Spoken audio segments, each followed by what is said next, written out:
What's going on, everyone? In today's movie news for July 26, 2021, it is an astronomical turn of events that has happened, and one of the most scariest movies of all time is coming back. Universal Pictures and NBC Universal's Peacock have reached a $400 million deal for a new Exorcist movie, which is slated to be released in 2023, the 50th anniversary of the original Exorcist movie, which came out in 1973. Now, this new deal for $400 million also makes it a new trilogy, so we are getting a new trilogy. And the great thing about this is that Ellen Burstyn, who played the mother in the original 1973 version, is coming back to reprise her role. Now, this new updated continuation remake takes place 50 years later after the events of the first movie. Now, in this version, Leslie Odom Jr., who starred in One Night in Miami, plays a father whose child is possessed by a demon. Now, in order to get some answers of what happened, he finds that a child like this was possessed many years ago, before that child being Reagan McNeil. So he asks the mother, Chris McNeil, and of course her character comes in, I'm pretty sure, explains the events of everything to happen and what happens. This new iteration of The Exorcist will be directed by David Gordon Green. He directed the Halloween 2018 reboot, and of course the movies now are starting to continuate the movies from the first film. So Halloween 1978 and then Halloween 2018 are two films together that make sense. Now, if they do this right, The Exorcist could be a new trilogy. Now, my thing about this movie and this reboot is that, great, Ellen Burstyn's coming back. That's fantastic. But it's been rumored that Linda Blair isn't coming back. She could show up in a second or third movie. We don't know. But also, you need to find good actors to play the priests. You need to have someone who can match Max von Sydow and Jason Miller's roles in the characters that they played in the movie as Father Damien Karras and as Father Marin. So it's going to be interesting because Father Karras and Father Marin are two well-known characters in horror stories and movies and lore. But here's the thing. There were a lot of curses on the set of the original Exorcist movie, so they really have to cleanse that set now. William Friedkin directed the original, and it's just scary. But the only thing that I'm worried about is that when you do a continuation, you do a remake and a reboot, you have to one-up the original in so many ways. Don't make it a classic remake with the same scenes doing the same things over and over again. Don't do that. That's not a reboot, that's not a remake. It's just, you're showing what you can do with an updated version.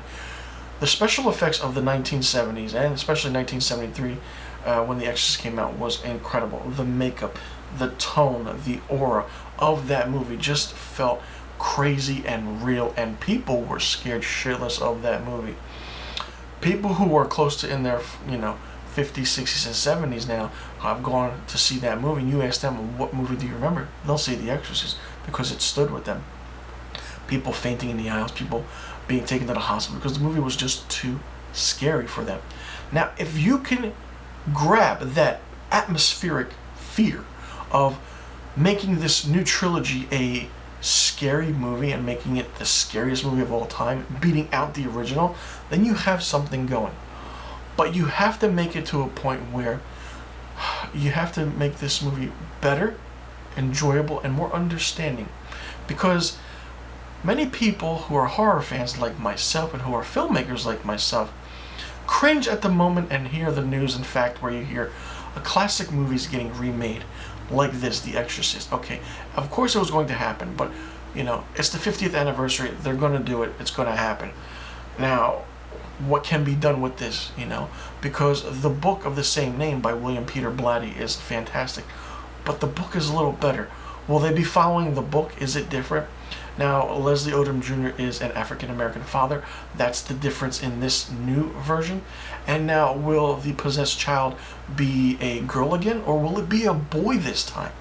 If they change it to a boy, then they're actually following the book, because in the book it was actually a boy, and in the movie they turned it into a girl. Because in the girl we feel more sympathetic. She's, she's pure, she's, natural, and all that for that matter. And it's been said that's why they chose a girl for the role. Now, the boy aspect could be a new take, could be very fun, could be very interesting. I'm very curious to see what happens, because with Ellen Burstyn coming back And with this being a $400 million deal, the possibilities are endless. Now, don't forget, they did do an Exorcist TV series for 2 seasons. The first season was great with Gina Davis. I don't want to give spoilers away for that first season because it's one of the most craziest, unexpected endings and twists that I've ever seen, and it is connected to the movie. So I'll just leave it at that. And the second season was okay with John Cho, but it wasn't as scary and it wasn't as good. Now, the makeup has to be fantastic and great. The music, you need to keep Tubular Bells in this. If you don't, then something is wrong. Or just re-update Tubular Bells. Because the movie is rumored to come out October 13th, 2023. That's Friday the 13th. Because the original movie in 1973 came out a day after Christmas. It came out December 26th, 1973. So within that time, if it comes out between October and December, it's still going to hit that 50th anniversary mark. So let's recap for movie news for July 26, 2021. An Exorcist trilogy is happening, and it's coming out in 2023. It is a continuation, reboot of the original movie of the same name. Universal Pictures and NBC's Universal Peacock reached a $400 million deal for the film franchise, and Ellen Burstyn is coming back as Chris McNeil. The movie is set to star Leslie Odom Jr. as the father of a possessed child, and the movie is written and directed by David Gordon Green, who directed the Halloween 2018 reboot. So let me know in the comment section below what you thought and what you think about The Exorcist being continued and remade 50 years later. Do you see that a new story is good? And do you see that the special effects are the most interesting thing that's going to happen in this movie? And if they can capture the magic of the original, let me know in the comment section below. I'm Anthony. Thanks for tuning in.